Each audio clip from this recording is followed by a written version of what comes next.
people that be able to see you. Okay. Hi, everybody online. Good. So before we get started, I want to ask you, how many of you have done a 1031 exchange before? By raising your hand. How many of you have done a 1031 exchange before? She has one. Oh, you have one? Okay. Have already. Okay. Good. All right. And the next question is, do you do business with like absentee owners or non-owner occupied, like investors? Do you have investor clients? Or want to get some more investor clients? 是说你的客户是自己住的，还是投资商业的，或者住宅的，或者说是土地的这样子的客人有。Good. So I'm going to go over, what an exchange does and how to work with investors, right? So a few things about our company before we get started. Like I said, we started back in 1999, so over 25 years, and we do business in all 50 states. And by the way, I'm going to email you that presentation, so you don't have to worry about trying to write everything down. So I will email that to you. But so we do business in all 50 states. So if you wonder if you can do an exchange, sell in California and buy in Kentucky or New York or what have you, the answer is yes, because the exchange refers to a section of the federal tax code, section 1031. We do all exchange types. There's just more than one type of exchanges, right? You're maybe familiar with what's called a delayed exchange, where you sell your property first and you buy the replacement later. You can also do what's called a reverse exchange, where you buy the property first and sell what you have to sell later, right? And then you can also do what's called a build to suit, where you use your proceeds to build on or improve onto the property you are exchanging. And then for people who have more complex situation, we can mix and match all of those exchanges into a hybrid exchange. So we do all of those. And we have attorneys in-house that help facilitate all of that. Few things that is very important, like you mentioned, Ginny, one of the main function of our company is to hold people's money, right? And we hold a lot of money. And people want to make sure that their money is secure, right? Safe and secure. So we set up a separate bank account for every single one of our customers. We never mix and commingle funds together. So if you do an exchange, we're going to open a bank account just for your exchange. And we need written authorization to move funds around.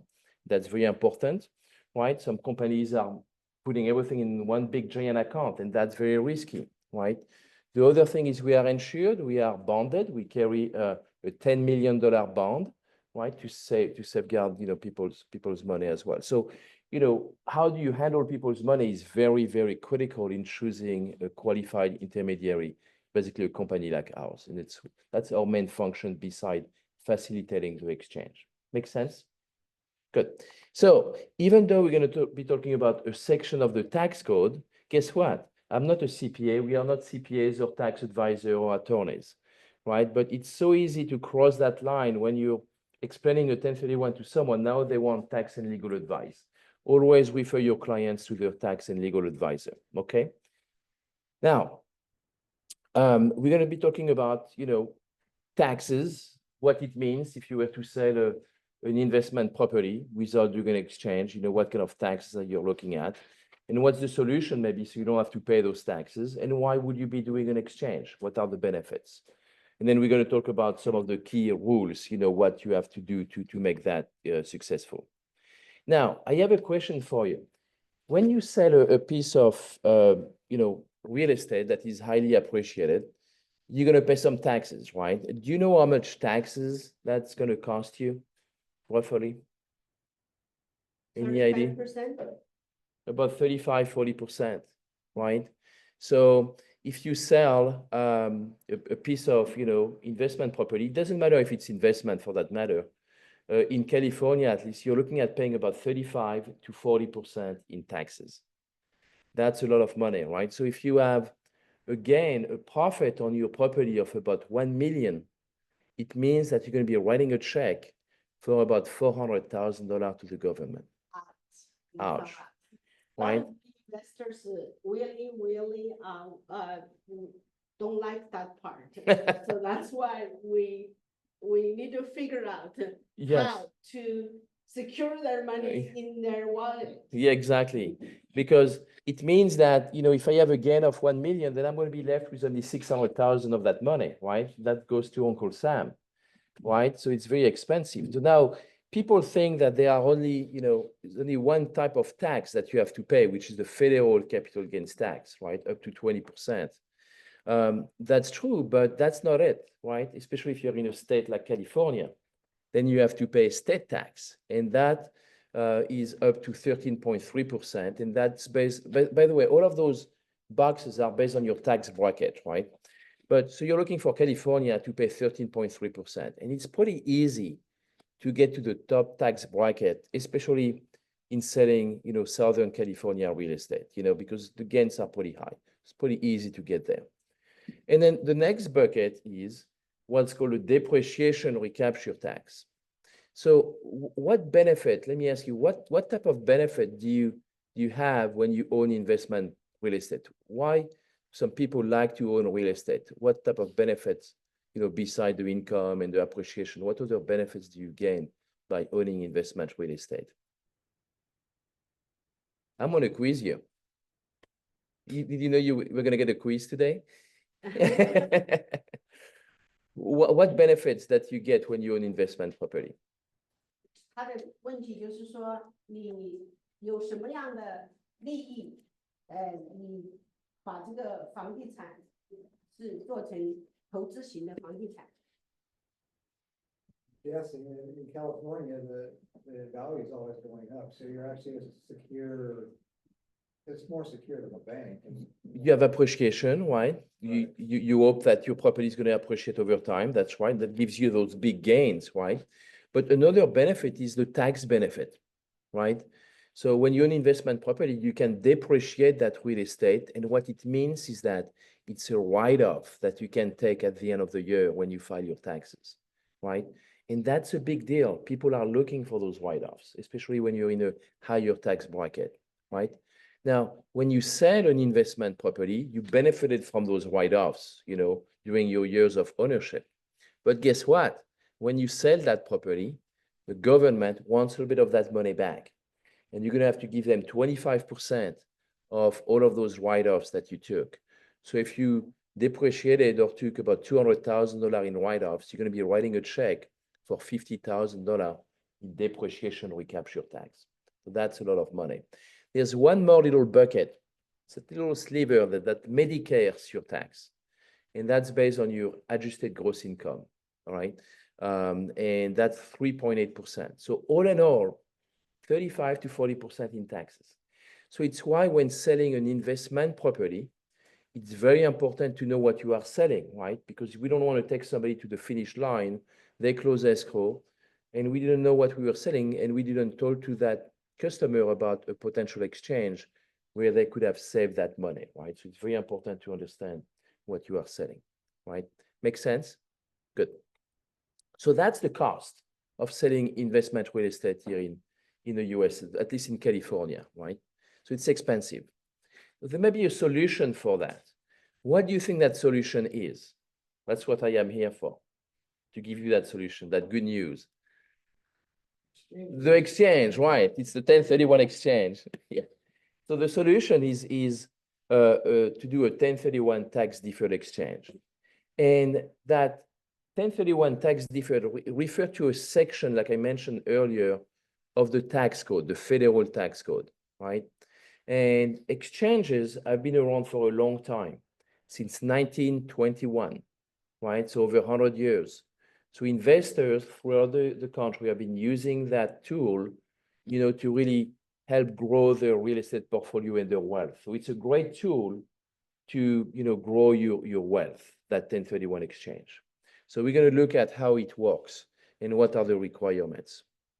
So an exchange is about deferring the payment of those taxes, deferring. Do you understand what deferring is, right? It's not avoiding. Basically, deferring is you're postponing the payment of those taxes. You're not paying them right now. So it's not about avoiding paying the taxes. It's about deferring paying the taxes. Now, you know how many exchanges you can do in your lifetime? Usual. As many as you want, forever, right? So you can keep exchanging. If you never sell without doing an exchange, guess what? You're never going to pay the taxes, right?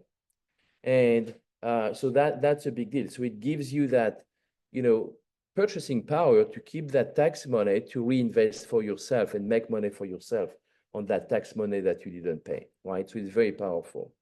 Now, the intent of the exchange is to hold that real estate as investment real estate. So what is investment real estate?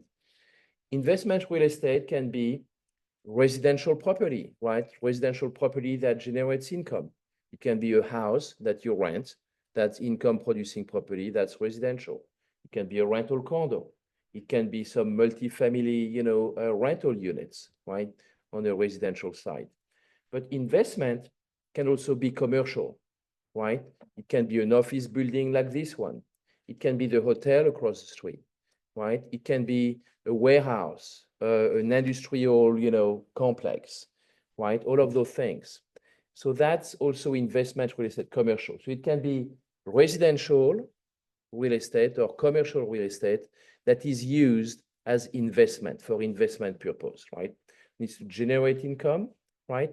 It can also be vacant land, a vacant piece of land. So if you own some land, it's not producing any income, you could exchange that and buy yourself a property that's going to produce income, maybe like a rental property, right?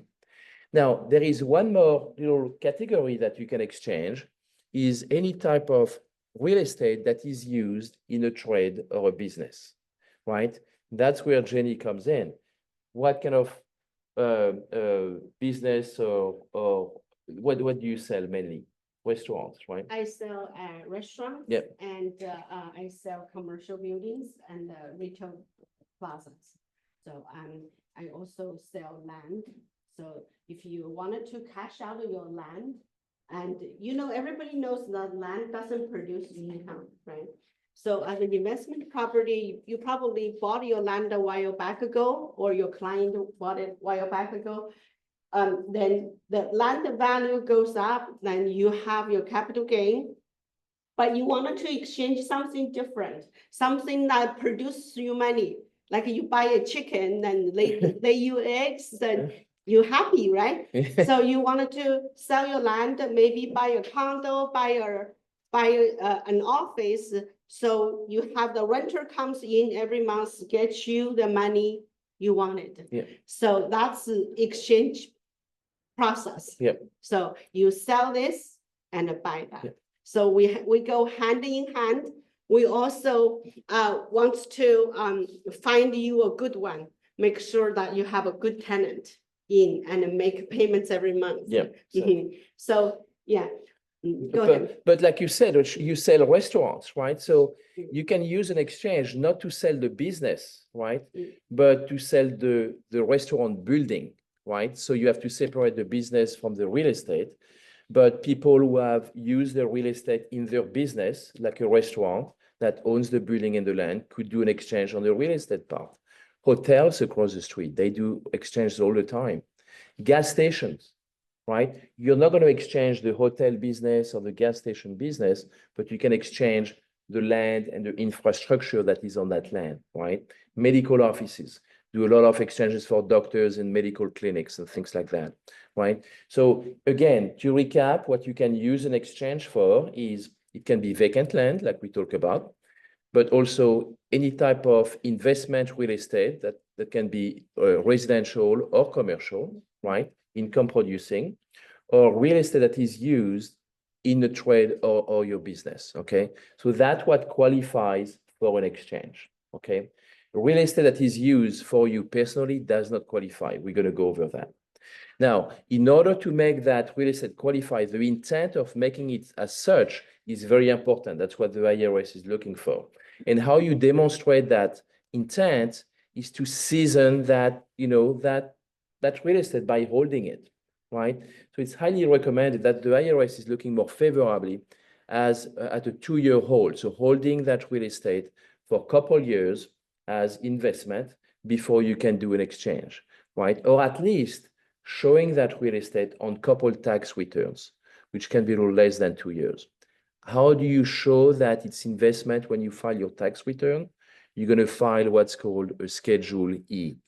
Schedule E, right? So you're going to report your investment property on the Schedule E.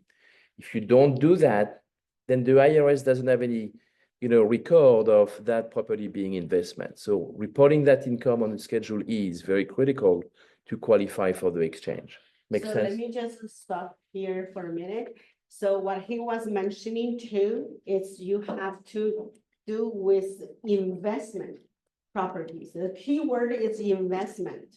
So investment meaning produces income. This is your not your primary resident, of course, right? So that's the difference for people who are never having contact with the 1031 exchange.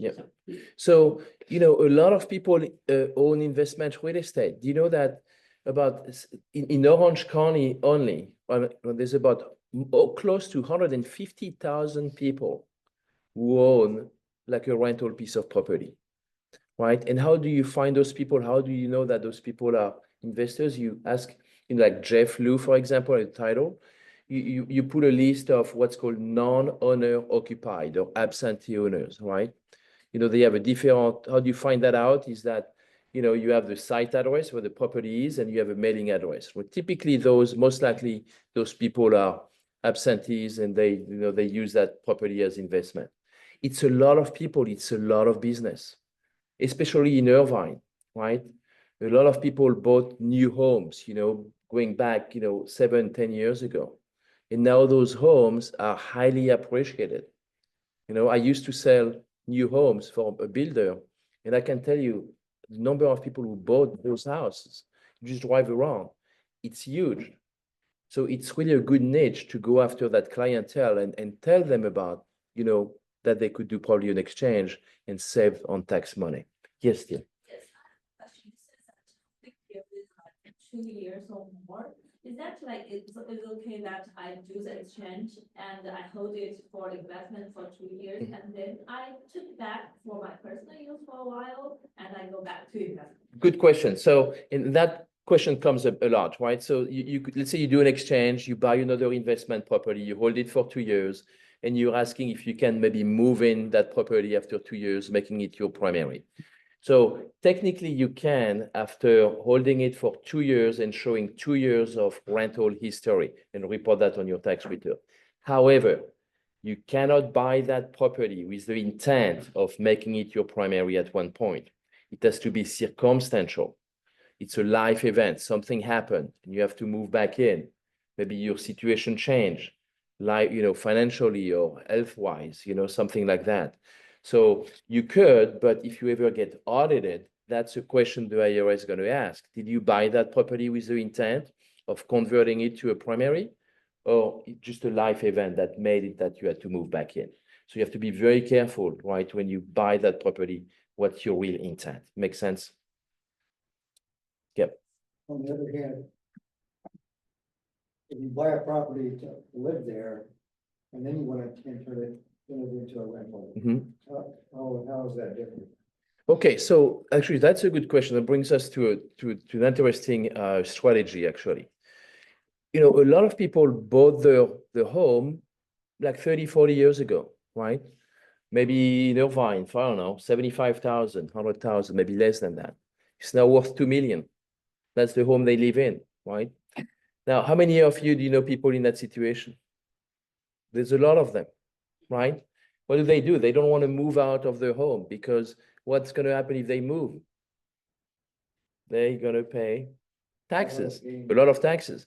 Now, when you sell your primary home, your primary residence, you get what's called a universal exclusion, right?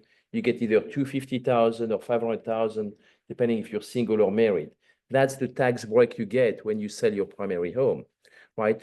But if you have a highly appreciated property like this, couple million now that you bought for 100,000, your gain, your profit is 1.9 million. So assuming you're married, you're going to get 500,000 tax-free, but you're still going to owe taxes on the other 1.4, right? So what do people do? They don't sell, they stay put. They don't do anything. But as an agent, there's a strategy you can go and talk to them about. And the strategy is you could move out of that property, rent it for 2 years. You move out, you rent it for 2 years. Now you're converting that primary home into a rental property.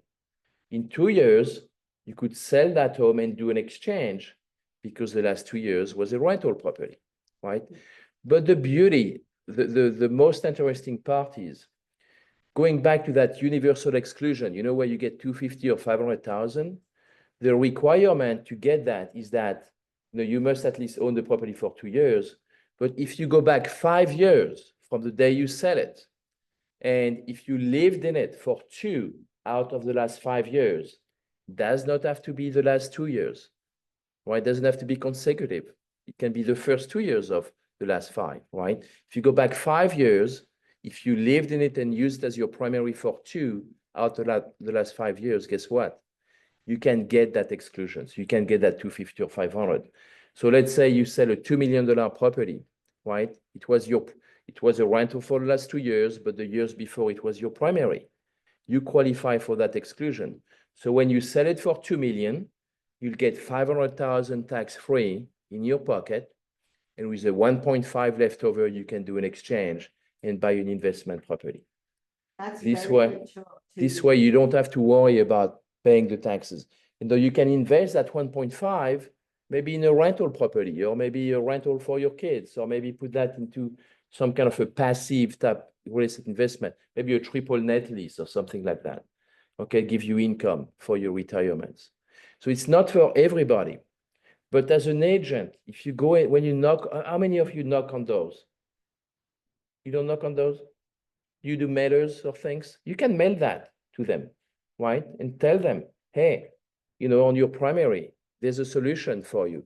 But that's going to differentiate you as an agent, right? You're going to be different. You're going to bring a solution to them. That's very powerful. That answers your question? Good. So going back to the exchange, what's the benefits of doing that? That's the benefit, right? So if you do an exchange, rather than leaving the table with 60% of your money and paying 40% in taxes, guess what? You got to keep 100% of your money, right? So now you have 100% of your money to go and reinvest for yourself. That is the main benefit of doing an exchange, right? Now, why would people want to do an exchange? Why would you want to switch property? Maybe to get a better return, maybe to diversify your investment, to change location, to change the type of property. Maybe you own some land, you want income producing property instead. Maybe the property you have is too old and you want to get something a little newer, right? Maybe you want to get more units. You have a single family home, but maybe you want to get a 4-unit apartment building to generate more income. Maybe you need more tax break, right? With those depreciations, right? So all of those are good reasons why you know, someone who owns investment property would want to do an exchange. And those people are really easy to find. If you have, going back to Jeff, you know, Lou, at Fidelity Title, if you ask him for a list of people who have owned their investment property for at least 20 years, those people are losing money. Even though they did well, they probably can do better by selling those properties and reinvesting in something newer, right, at the end of the day. So that's a great opportunity to generate business. Make sense? Any questions on that? No? 就其他的我会在走自住房，然后出租了2年，然后卖掉，就是自住房的5倍能折扣，然后10317也能完成。他说的意思就是说，他的意思就是说，如果你这个房子现在是自住房，你持有了5年，但是你有其中的2年你居住在这个房子里面，其他的3年是出租的。对，这个就是相当于是把你的这个房子 primary residence becomes your investment resident, right? 对 So there's like a change. 对。然后这样的话，你就可以 qualify for 1031 exchange because your primary residence produces the income for you, right? So obviously you have capital gain, right? He was like she wants to clarify why the 5-year holding period was 2 years of your residence and the other times are rented out. So you can so they can enjoy the both benefit Yeah. for having your primary residence for 500,000 K for couples, singles 250 for the avoiding paying taxes, right? So then you can also do exchange for that. Because the last 2 years was rental. Yeah. But the interesting portion of that is that 121 exclusion, you know, you get 250 or 500,000 when you sell your primary. The rule says that if within the last 5 years, it says within the last 5 years. If you lived in it for 2 years out of the last 5, you qualify for it, right? So it doesn't have to be the last 2 years. Yeah. So you're gonna, if you know, going back 5 years from the day you sell, if you use it as your primary for 2 years, you'll qualify for it. Just for example, you bought a investment property right now. So you rent it out for 3 years. Now you say, the winter moved out. I wanted to move back to Good. live for 2 years. Then I wanted to sell it afterwards. Can he still qualify? So you can do that, but now if you move back in, it's not investment anymore. So you cannot do an exchange. It's primary again. Yeah.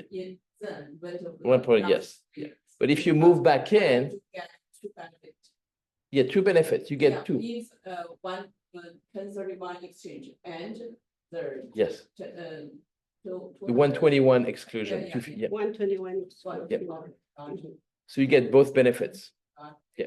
Now, if you move out, you rent it, and then you decide to move back in, then it's not a rental anymore. So you cannot do an exchange, right? You're gonna have to move back out and rent for 2 more years, right? But at least you can get that benefit in that situation. So that's neat, right? That's pretty cool. So that's the benefit of the exchange. You keep 100% of your money. So you have more money to go and reinvest for yourself. You make that 40% that you would have given it to the tax people, right? You're gonna use it to make money for yourself. That's the benefit. Make sense? So now that we know that it's only for investment property, what type of real estate does not qualify for an exchange? What do you think does not qualify? Yes. Yeah. What about second home or a vacation home? No, there's no tax benefit, vacation home, right? What about dealers and flippers? If you flip properties, does not qualify. If you're a dealer, does not qualify. So the first 3 in red, that's real estate. The last 3 in blue, that's personal property. That's not real estate, right? So you cannot exchange stocks and bonds and partnership interest and all of that. But those items do not qualify for the exchange. It's only investment real estate, right? Now, a vacation home that is not rented, it's not going to qualify. You have no tax benefits, right? Now, if you know some people who own like a vacation home, for example, you know, how many of you maybe have friends who own a vacation home and they don't really use it. They barely go there. You know some people in that situation? So vacation home and investment was how to recognize which one is vacation home, which one is. You have to rent it. Have to rent it. Yeah. Just to empty over there. Just an empty home to the government, it's just a second home. It's not, yeah. And that's, Some rooms. yeah. Living house. If you rent, Only rent one house. that's okay. That would be okay. But if you just buy a house, and people make that mistake, they think that I'm going to buy a house, I'm going to hold it for 2 years. I don't want to rent it because I don't want people to damage it. And I'm going to try to do an exchange. To the IRS, it's not investment. You just, yes, you know, increase the value, but it's just a second home. So that's not going to qualify, right? Some people think it will, it does not. Now, if you rent, if you make a rental, you report on your, you know, your tax return, then it becomes, you know, investment property, and that will be okay. Now, a vacation home, all you have, let's say you own a vacation home, you barely go there. Let's say you have, I don't know, a cabin in Big Bear in the mountains, right? And you barely go there. You own it for like 25 years, and you just go there once a year. So if you don't rent it, you cannot do an exchange. It's not going to qualify. But all you have to do to make it qualify is to rent it for 14 days, 14 days 出租14天，出租14天。 per year 嗯 for 2 years before you sell it. 14 days per year for 2 years before you sell it. You report that on your tax return, Schedule E. Now you have a house that will qualify for an exchange. 你如果有第二个家在其他的地方，你要每一年要出租14天，2年就是28天。但是还有一个条件，就是你要 file on your tax schedule Schedule E E.。你如果没有，那你还是不 qualify。 Now, it does not mean that if you rent it 14 days and the rest of the year it's vacant, that you can go and use it for yourself. Does not mean that, right? As to stay vacant. However, because the IRS is so nice, right? They're going to let you use that property for yourself. If you rent it for 14 days, you can go and use it for yourself for 14 days as well per year, or 10% of the total number of days you are renting the property. So if you rent it for 200 days, 10% is 20. You can use it for 20 days per year for yourself, right? So you can still use it a little bit. So it's nice. It's a good deal, right? It's investment and you can use it a few days. And at the end, you can sell it and do an exchange, right? That's nice. Make sense? You had a question. Well, you probably covered this. So you could not live there and rent the place at the same time. You could. Investment. Yeah, you could. Like you have situation where you have, maybe you have, the easiest one to think about, let's say you have a little back house, you have a little ADU in the back, right? Mhm. So it's how you file your taxes. So you have one property, but let's say 70% is your main house and 30% is the ADU, the rental portion. So when you file your taxes, you would report 30% of that property as rental property, right? And you could do an exchange on that 30%, and the 70% will be yours. You could apply that same scenario to rooms that you rent. It's a big house, you're renting 2 rooms. Then let's say those 2 rooms represent 10% of the whole property. You could do an exchange on 10%. How many of you are realtors, real estate agent in the room? I'm joking. How many of you are realtors? How many of you are realtors? Everybody. Are you an agent? Are you a realtor? Yeah, you all are, right? Now, if you report, you file, you use your home in your business, right? And you file your taxes properly, and you use one room in your house for your office, that one room would qualify for an exchange because you're using that room in your business, right? If rented a house and it still can be paid tax for use one room for file tax. Yeah. How do you do that?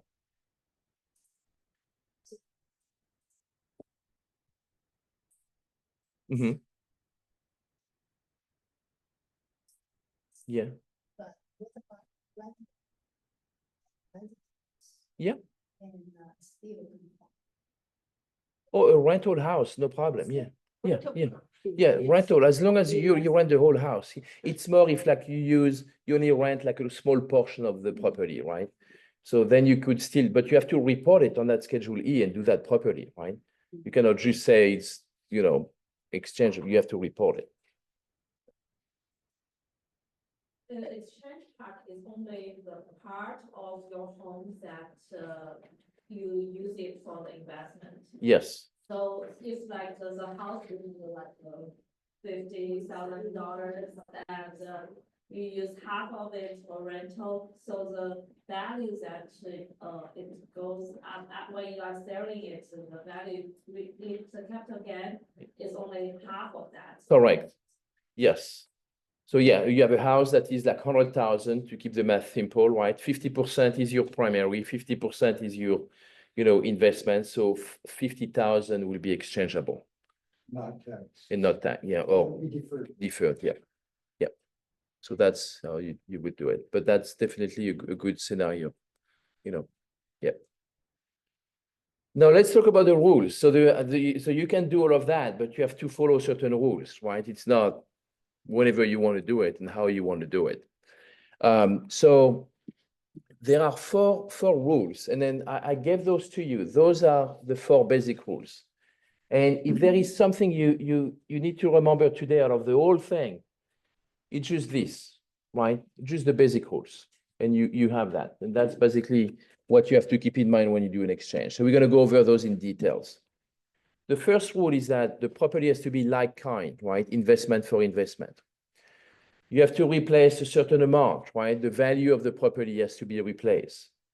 You only have so many days to make everything happen. You don't have forever. You only have so much time.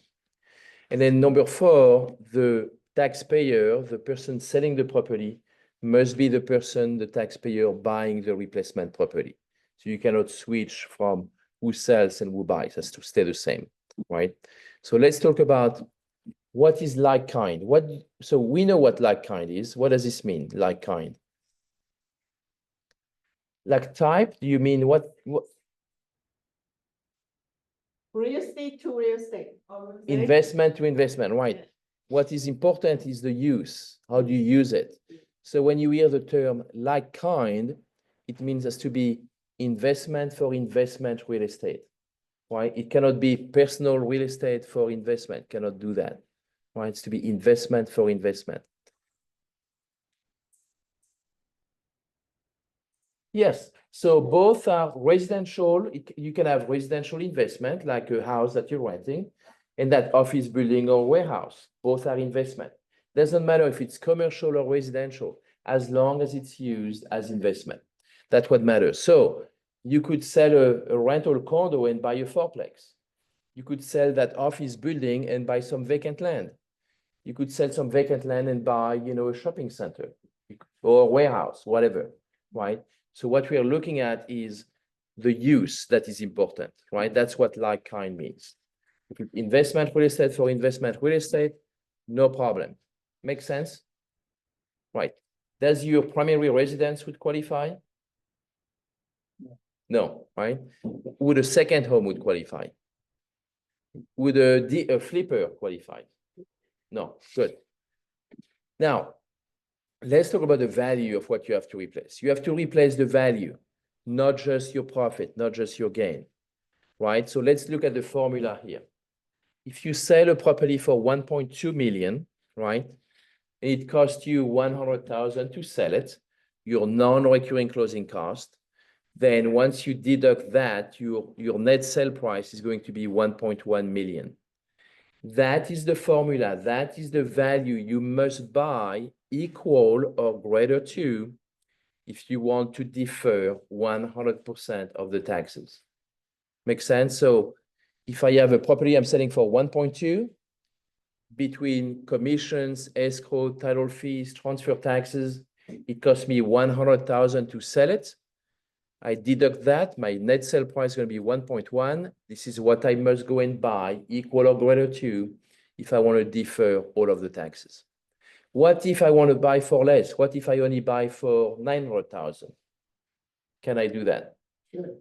But you have to pay the tax. Yeah, exactly. So you can buy for less, no problem.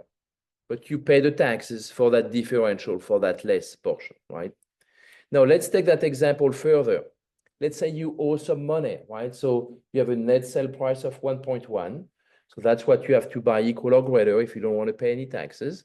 But you owe some money. So as you sell that property, you're going to be paying off a loan for, I don't know, 300,000, right? So you're paying off the lender. So now you're left with 800,000 in cash, right? That's all you have. You still need to go buy for 1.1 in order to defer 100%. What do you think? You still need to go and buy for 1.1? Or if you only buy for 800,000, do you think it's going to be okay?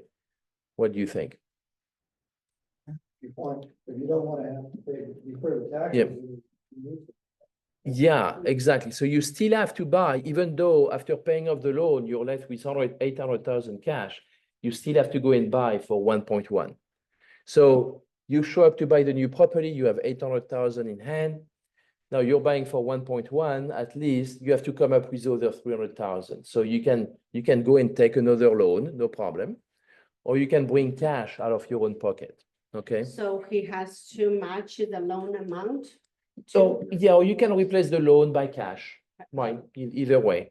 But what's important the number you have to replace is always the net sale price. Doesn't matter how you replace, that differential, right? Maybe if the seller is giving you a loan, right, or is financing the property, that's okay. That qualifies as a loan because you're buying up in value, right? But you don't want to take any cash out of the exchange because if you pull some cash, some people want to do that, no problem, but they're going to pay tax on it, right? Or if you buy for less, let's say now you paid off that loan for 300,000, you're left with 800,000 in cash. But when you buy the new property, you're in your 70s, you don't want to get a new loan and so forth. And you say, no, I just want to buy for 800,000. I don't want to replace that loan. That's okay. You're just going to pay the taxes on that $300,000 loan you're not replacing. Right? Make sense on that one? Yeah. 就是你的投资房是有贷款的情况下，就是说他举的例子就是说你要把贷款可以还掉，但是你的这个 purchase amount 还是要meet它的这个 sell price， 就是你可以买高一点的价格，但是呢，你如果买低了，你的这个你剩下的钱还是要付 tax。 So that means doesn't matter this house have loan, I mean this property has a loan or. Oh, no, the loan doesn't matter.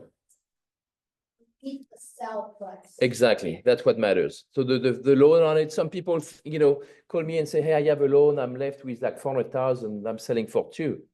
That's okay. You still have to buy for 2 million, right? The loan doesn't matter. The loan is not your gain. The loan is just financing, right?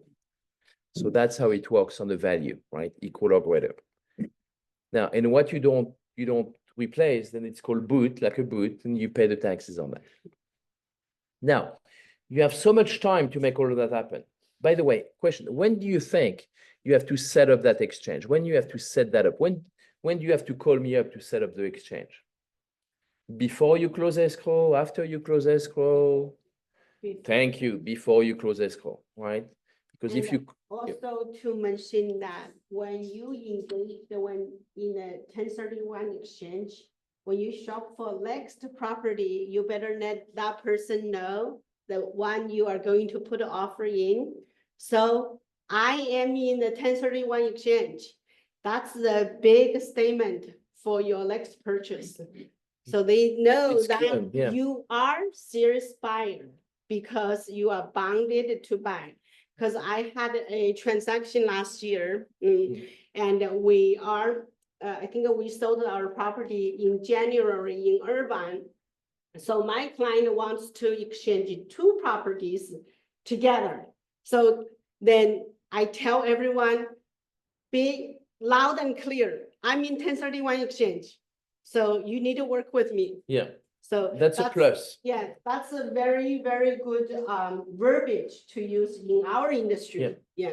Because you're like you said, you're serious. You must buy another property, otherwise you lose your exchange, you pay taxes. So it's a good kind of a guarantee for the seller, right? So you have to set up your exchange before you close escrow. And what it means by setting up an exchange is to have an agreement in place with a company like ours, with a qualified intermediary. You need to have an exchange agreement that is signed with the seller, the taxpayer, and that exchange company before closing escrow, right? And then how do you do that? Well, with us, you just give me a call, say, hey, I need to set up an exchange. Do you need, just give me the escrow officer's information, the name of the client, the property address. That's all I need. And I'm going to reach out to the escrow company, the client, we'll talk to them and get what we need. That's all you have to do. Or you shoot me an email. So it's very simple. It's very easy. Now, when you talk to a client that needs, wants to know more about the exchange, and, you may say, oh, shoot, I forgot everything that Frank said, So you're like, oh my gosh, just call me up. I will get on the phone with you. I can meet you in the office here with your client. I do that all the time. I will meet you with your client in the office, or I will get on the phone with you and go over all of the rules with your client to make sure they qualify. So I will make you look good. I will help you, get that listing, right? So you don't have to worry about all of the rules and everything. Just know enough, and I will come and help you do the rest, okay? That's what I'm here for. And yes, you can call me on a Saturday. You may not pick up right away, but I will call you back on a Saturday, even on a Sunday. So you have to set up your exchange before you close escrow.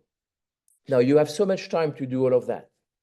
So the clock, there is a clock, and that clock starts the day you close escrow. So if you close escrow today, you're going to have 180 days, 6 months, a little bit less than 6 months, to close escrow on the replacement property, right? Now, those days are calendar days, not business days. So if day 180 falls on a Sunday or Christmas Day or what have you, that's the day. There's no extension. Now, out of the 180 days, the first 45 days is to identify specifically in writing what you are going to buy. So you really have 45 days from the day you close escrow to figure out what you're going to be buying. And I'm going to show you how that works, right? So that first 45 days is very important.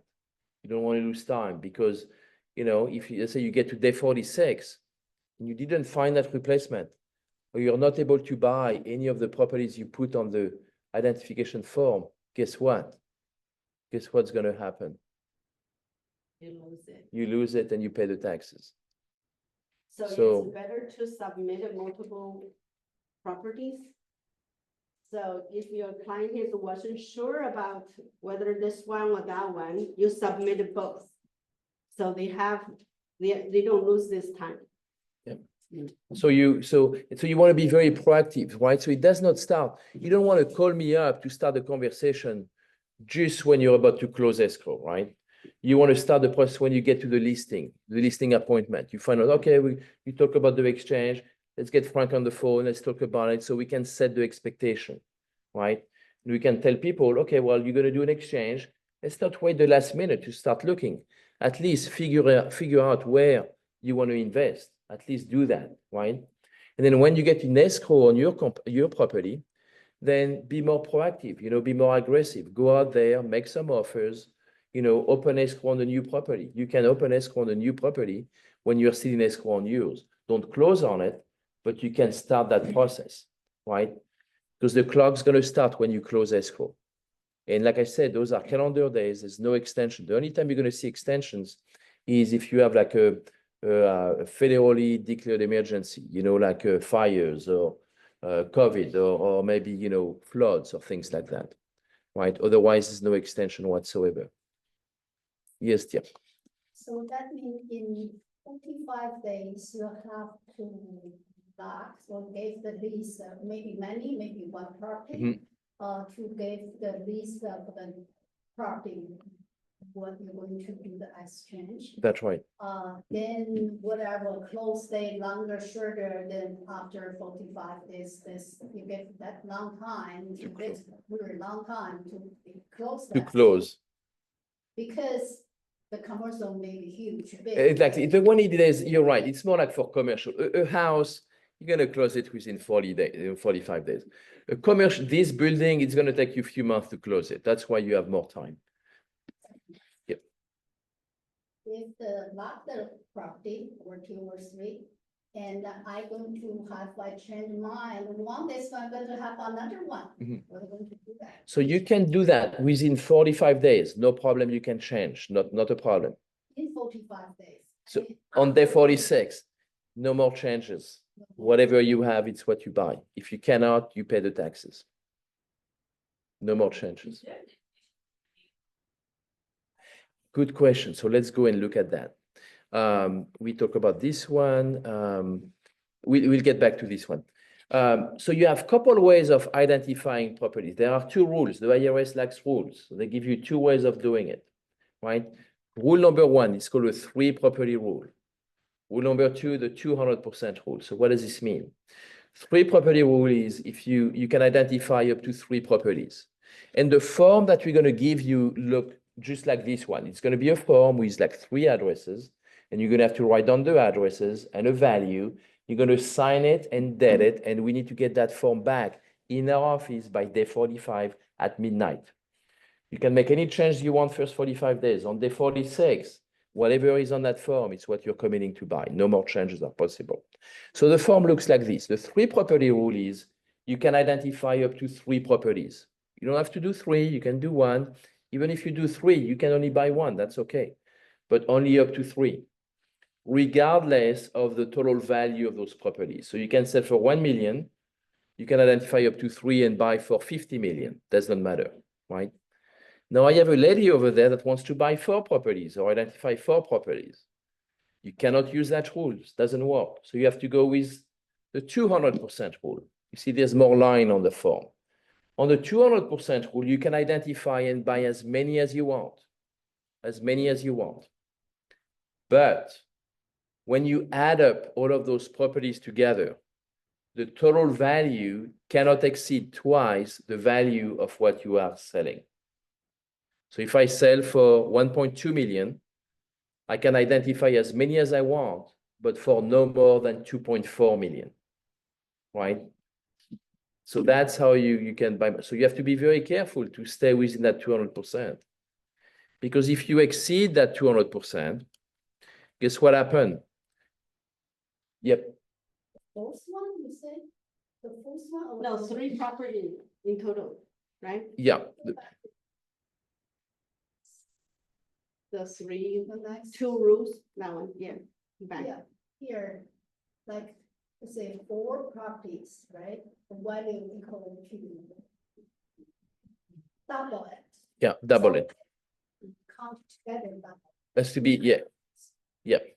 Including the 4th one, yes. So you can put 10 properties. You can have 10 properties there. But if I put 10 properties, the total value cannot be more than 2.4, right? That's going to be pretty hard to do sometimes. And if you go over that, then the IRS says, okay, no problem. You can do that. But now you're going to have to follow what's called a 95% rule. You don't have to remember all of that, but you have to follow the 95% rule. And what it means is that if you go over 200%, now you are obligated, you must buy 95% of everything you have identified on that form. You must buy 95% if you want to have a successful exchange. Now you're going to say, no problem, because that's what I want to do. I want to buy all of them. No problem.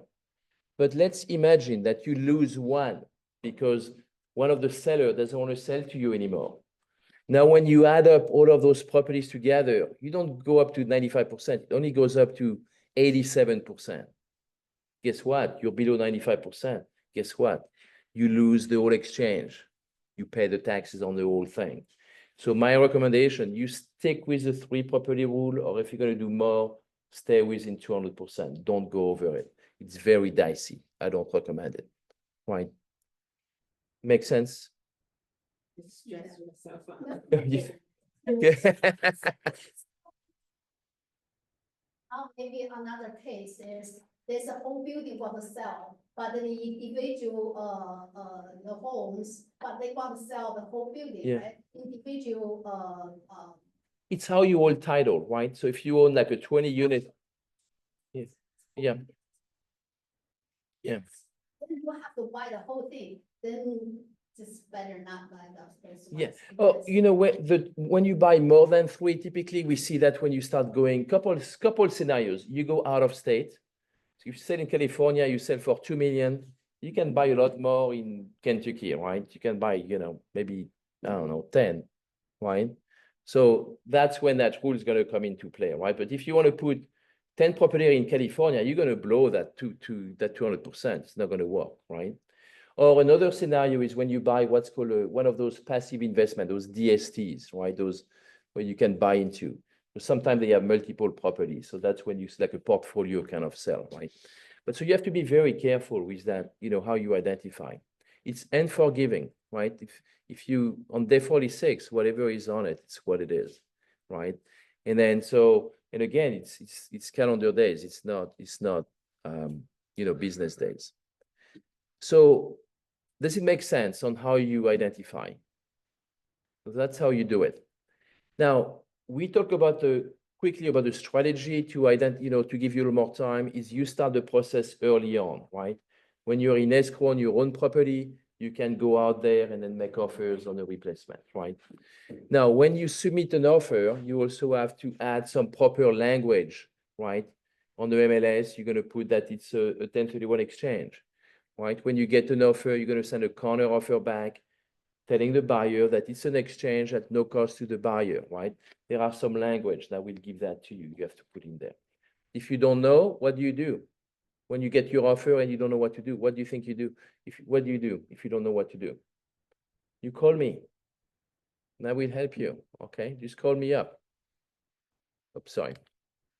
Now let's talk about the final rule, and then we are pretty much done, is the taxpayer selling has to be the taxpayer buying. So all it goes by tax ID number, right? So a taxpayer can be an individual like you and me under your own social security number, right? Or it could be an entity. It could be a corporation or an LLC that files its own taxes. So if an LLC owns that building, then that LLC would sell that building and the LLC would buy the replacement property, not the people who own the LLC, right? So the taxpayer is either an individual or an entity, right? So that's very important. So when you take a listing and you want to look at that preliminary title report, to really look how that property is being held, right? So can I stop here? So if a customer wanted to buy the property with a company name, right? So the exchange property has to be under the same company, same tax ID. Yeah, same tax ID. So now you have some, without, and I'm not an attorney, and without being too complicated, right? Sometimes you have people who like to own their properties in an LLC, right?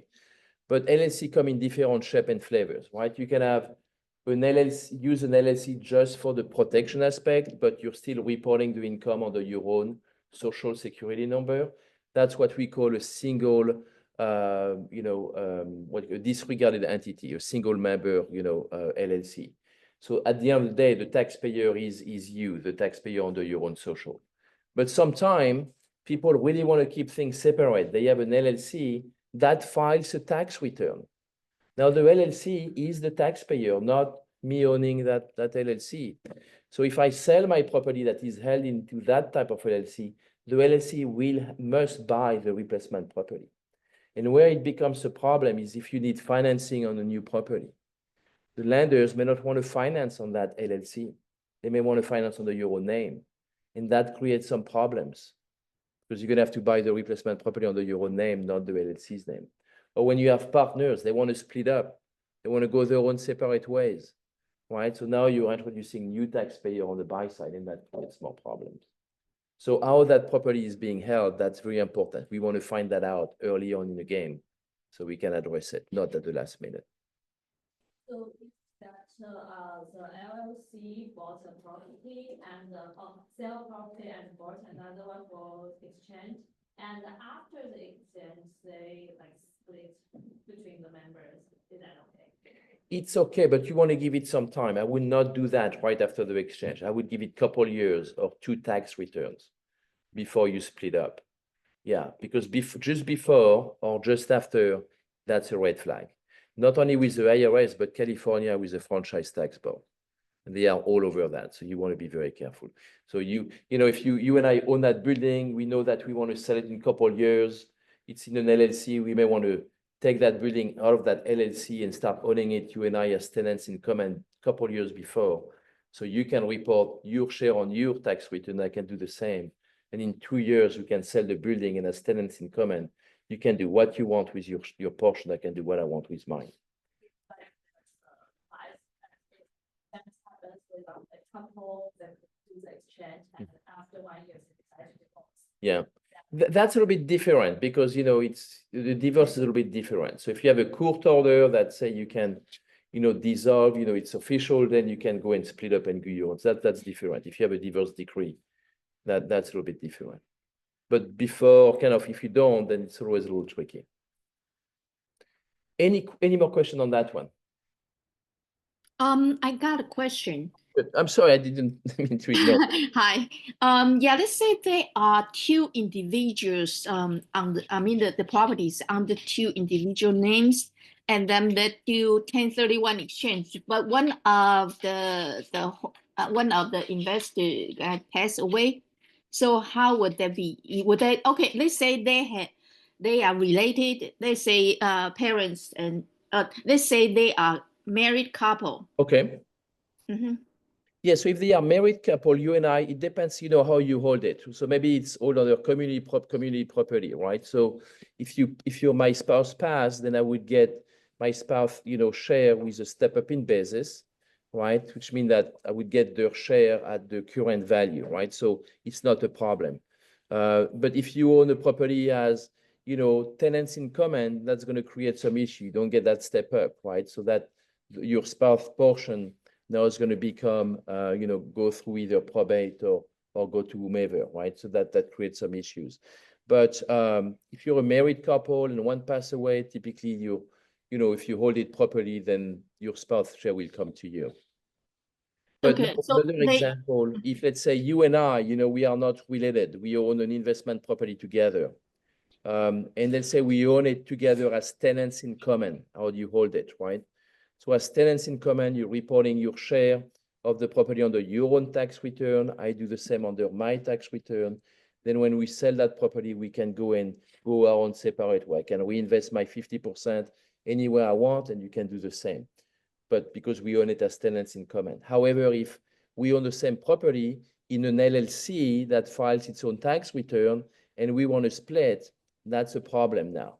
Because the taxpayer is not you and I, the taxpayer is the LLC. Does it make sense? So you said there's gonna be a problem, which means that they cannot do the 1031 exchange. That if that's they're gonna dissolve the LLC. Well, they can do the exchange, but the LLC will do the exchange, not you and I separately. So the LLC is going to have to sell the property. The LLC is going to buy the replacement property. So the LLC can still do the exchange. But, if we don't want to stay together at one point, then, we may have to plan for that. That's when the problem comes. So it's how you own the property, right? If the LLC owns it, the LLC files the tax return. Now the LLC is the taxpayer. So the LLC has to do the exchange, right? And if you split up or take the property out of that LLC just before the exchange, then that's a problem. Then you have to pay taxes. Yeah, I it's see. flagged. Yeah, Okay. yeah. You're taking big chances. And let's go back to the spouse. One of them kind of pass away, then they can still do the 1031 exchange under one spouse name? Yes, that's no problem. Yeah. Or the husband and the wife are separated, divorced, let's say they hold it As tenants, if they own it as tenants in common. Actually, I'm working with a gentleman like this. He's just doing one. They are been divorced for 30 years, but they still own few properties together as tenants in common. So his ex-wife is going to go and take her portion and do what she wants, and he's going to take his portion and do what he wants. So he was saying, if your investment property holding under a LLC, so when you break up with your partner, then you will not be able to do 1031 exchange under your portion of that. Good So point. Yep. You needed to file taxes. So when you wanted to engage with somebody who are wanted to start an investment property together, so you may not go that route for setting up as an LLC. You can set up as a corporation. Right? Yeah, or you can do, again, I'm not an attorney, right? But if you and I want to buy a property together and we want an LLC for protection, you can create your own LLC. I can create my own LLC, a single member, you file under your return, and together those two LLC will buy the property as tenants in common. Okay, so Right, so now I have protection, you have your protection, and as tenants in common, we can split up, right? Still having that LLC benefit. Okay. Just me, but talk to your CPA or your tax person. I'm assuming the people who file jointly would fall under. One single taxpayer, one taxpayer, yeah. It's whoever filed the tax return, yeah, right. But that's a big subject, that taxpayer thing. It can create some issues. So it's really important to look at the preliminary title report to really understand that. That's all I have. So any questions, right? When you talk to your customers or want to, meet, then that's my information. You can take a photo of that. I'm available. So don't hesitate to call me. I'm here to help you. Thank you so much. Thank you so much. Thank you. interesting and I learned something new today. Thank so. you. Thank you. Any questions? Any more questions?